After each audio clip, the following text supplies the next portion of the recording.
What's up, everybody? This is Gold Standard 00924, and he's back with another video. Now, I discussed in my final video for 2010 that I'd be doing wrestling videos sporadically, but, just doing it time to time. And I also mentioned that, since the Royal Rumble's coming out, I figured I'd do reviews of some old pay-per-views, so I wanted to get to that sometime. Now, I did, I'm still watching, but I'm just not really, hot for it like I used to, so, yeah, this is just going to be my review for the Royal Rumble, back in 2006. Now, to be honest, I did not order this pay-per-view at the time, but I just finally got a chance to, look at some videos and look some matches up, so yeah, a couple segments, couple promos here and there, so let's just get to it. You got the six-pack challenge for the Cruiserweight title. The show opens up with that. Paul London consists of Paul London, Jamie Noble, Funaki, Nunzio, the champion Kid Kash at the time, and a mystery opponent. The guy that was remained as anonymous as the sixth slot was actually Gregory Helms, who was actually from Raw, ironically enough. But then this match, I gotta give props to it. Very solid opener here. They all have their little brawl there in the ring. Funaki happened to be the odds-on favorites in the match. I forgot how the feud kind of kicked in, because there was like some tensions between Funaki and Kid Kash for some reason, and then eventually evolved into like four men culminating together. There was actually a notable spot when Paul London did that shooting star press onto the ringside. That was a pretty cool spot there. Crowd was just marking out like crazy, man. They all do their thing. Jamie Noble, he tried to do that dragon sleeper on the Funaki. Gregory Helms does some unique. Gregory Helms cancels it out, or Gregory Helms stops the hold, and then he hits a Shining Wizard on Funaki for the 3 count, therefore becoming your new Cruiserweight champion. Pretty solid opener. It did kind of get the crowd pumping. It was pretty smart thinking to actually have a solid, to have a pretty strong opener. But granted, this match could have been given a little more time. But knowing cruiserweight matches, knowing WWE's way of these sort of undercard matches, expect them to be under 10 minutes or so. But pretty good opener, 2.25 stars. Then we get to the next match, and by golly, the next match and the matches after, pretty forgettable, I should say. You have Mickie James against Ashley Massaro, the 2005 Diva Search winner. This match, even though this match kind of lasted a little more than the usual Divas matches that you see now, this match was just, match wasn't really that impressing. You have Ashley pretty much dominate the first couple minutes of the match. There was a little stalling there. Take it this way, you have Ashley Divas Search, and they're supposed to be like, and her character was supposed to be like, I want to be like you, I want to be like Wrestle, but really, it kind of contradicts that in the match. The way she sells her, the way she does her offense, she's her stiff strikes and all that. It just doesn't seem convincing. It just felt like, the way she does her strikes, the way she, puts some offense. I didn't really like that. It took some time for Mickie James to fight back. There was kind of a little botch moment there. I'm not gonna elaborate too much on this match because this just was a clusterfuck. I mean, the crowd was just booing Ashley in the arena, and the match ends with when Mickie James executes some power bomb type move on Ashley from the top rope. Ashley nearly crippled her neck there. I kind of noticed that. Oh my! And then Mickie James pretty much gets the 3 count. You know, with Trish Stratus was pretty reluctant, but she did it anyway. This match was I wouldn't even call it a match. 1 star really. Oh yeah, that was like a segment a little before it that Trish and Mickie had a little conversation, and Mickie, just a little typical lesbian, 2 lesbians. It's kind of subliminal. There was a sign that Mickie has some affections for Trish, lesbian affairs. She's falling for her, not just as her fan, quote unquote, her fan, but lovers, but star-crossed lovers. I don't know. But yeah, I mean, this match just fucking sucked. 1 star. Moving on, another. I think this match was a lot worse. I mean, if you thought the women's match was a lot worse, this one was just, oh my gosh.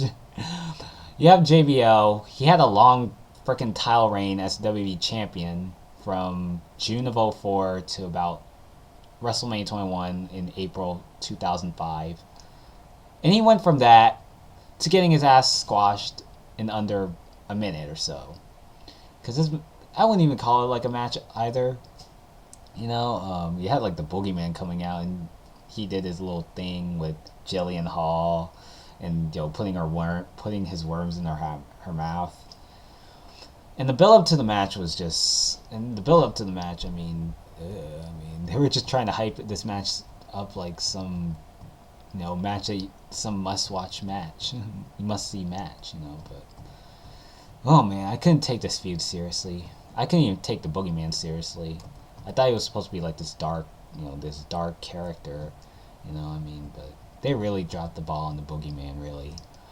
JBL does his thing. He lays a couple strikes, some stiff arms there, but barely. But then Boogeyman manages to come back and hits the pump handle slam on Bradshaw, and he pretty much got pulled off the victory from there. Hate this match. This is probably worse than the women's match. I'll give this a dud. I mean, this is just. They should have put like Benoit and Booker T. They should have had like the U.S. They should have had the U.S. title match instead of this bull crap. Unless Booker T got injured at the time, but I guess this was also the night he also came back from that brief injury he had. I forgot what it was. I think it was like a shoulder injury, but I could be wrong. They should have had. I think the Benoit Booker T match would have been a lot better replacement instead of the JBL Boogeyman shit. So freaking awful. Then we'll move on, and surprising enough, the Royal Rumble match was not even the last match on the card. Now I understand, back in '98, the '98 Rumble wasn't the last match on the card. I mean, I could understand that. You had Taker and Shawn as the casket match, which was actually very good, But here in 2006, just fast forward, a couple years later, I mean, usually I prefer Royal Rumbles, and, I prefer Royal Rumble matches to be like the last match on the card always, because by this point, usually these Battle Royal type matches, they kind of last like an hour or so, and by that point, people are just kind of pooped out and stuff. Yeah, I mean, I was kind of shocked when it was like the 4th match on the card.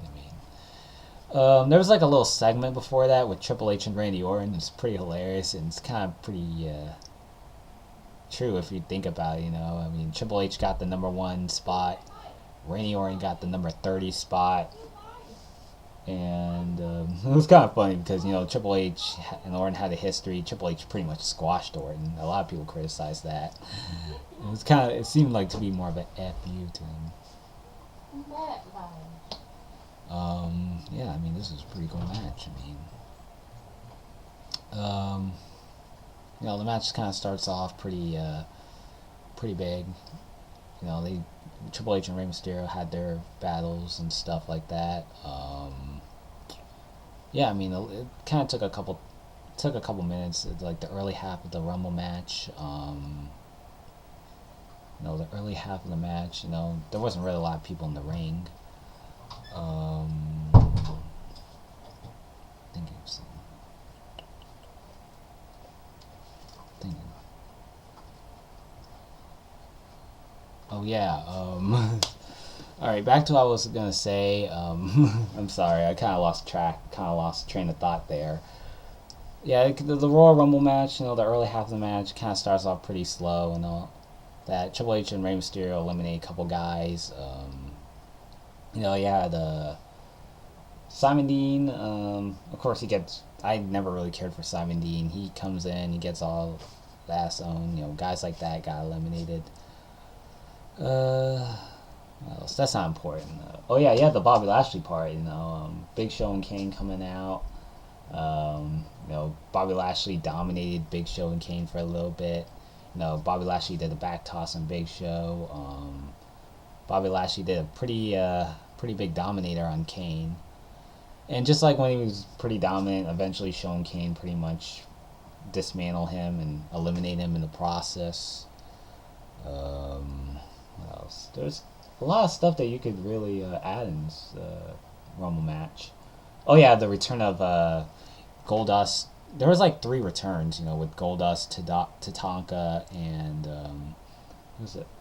Goldust. Oh yeah, Rob Van Dam. Rob Van Dam came back after that knee injury he had. That kind of kept him out for most of 2005. It was nice to see him again. Tatanka. What else? Eventually, I was kind of shocked that some of the top guys kind of got eliminated a little too early. I think this is kind of one of the weaker matches in the Rumble.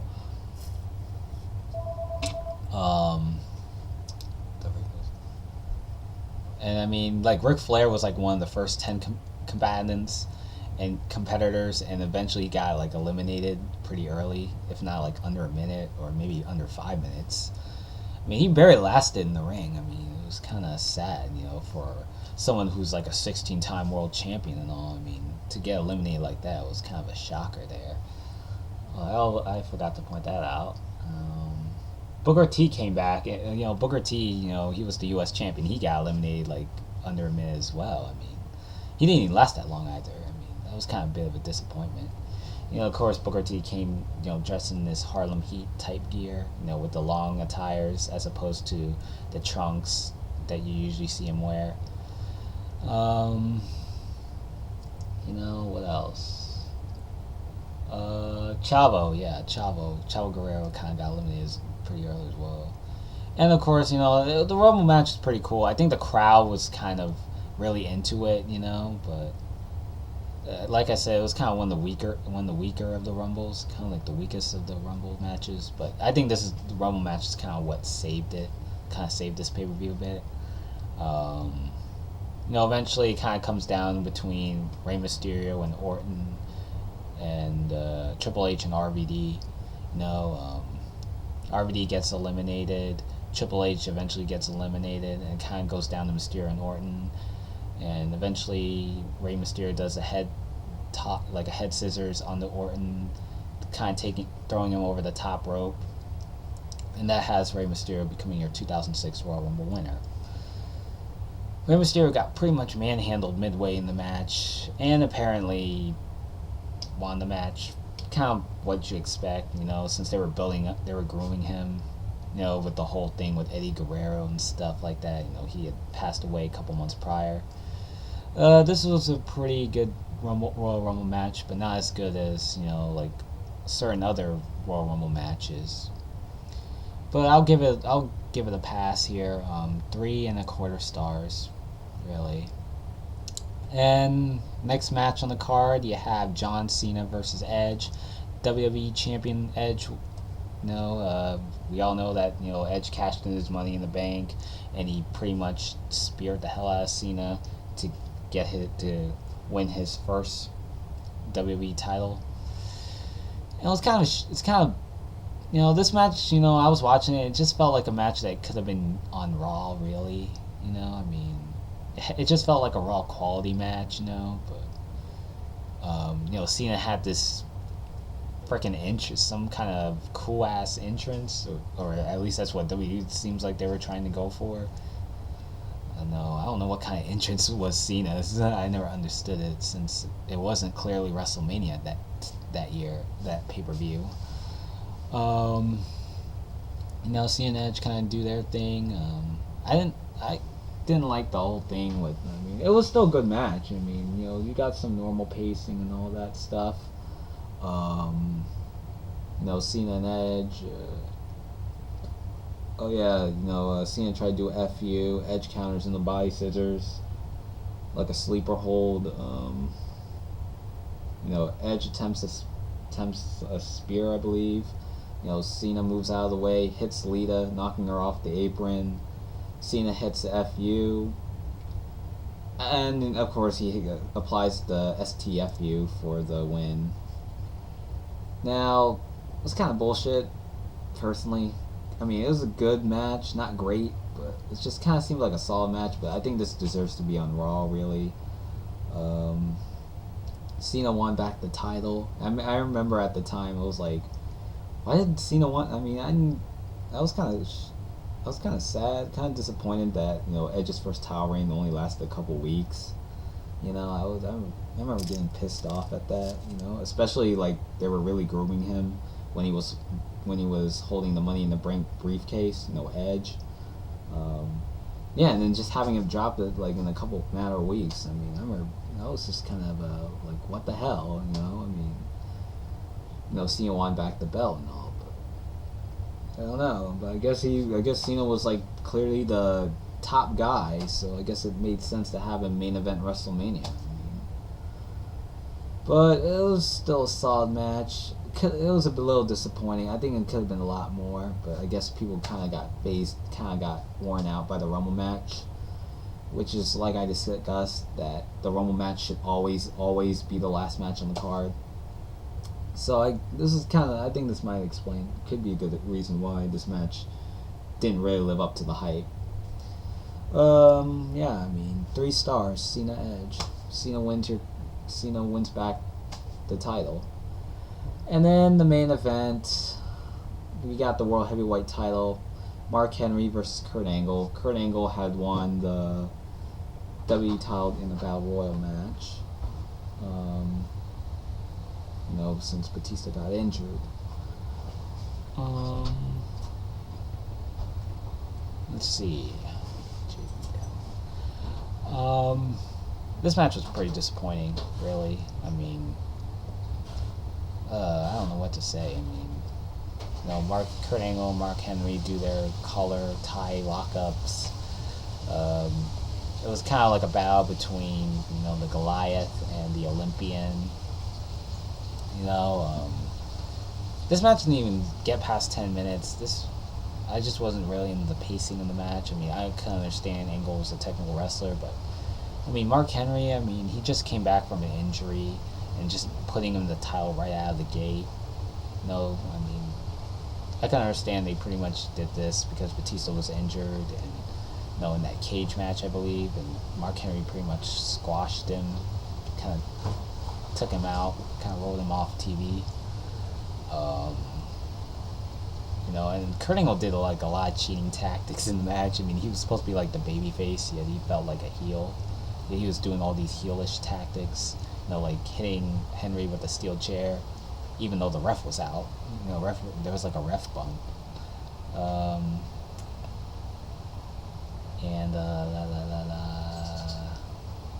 The match didn't really last too long, like I discussed.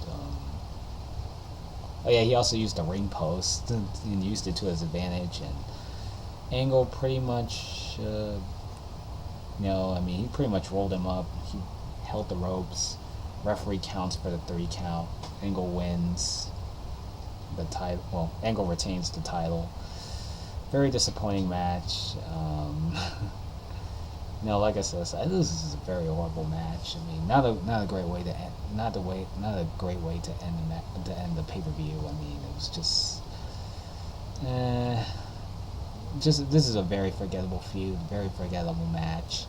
And then at the end, you see Undertaker, doing his Undertaker make a startling appearance and doing his supernatural thing that kind of made the ring collapse, kind of like the Lesnar Big Show match, especially like Cole and Taz. They had like their reactions. I mean, the same exact reactions, and I mean, it's like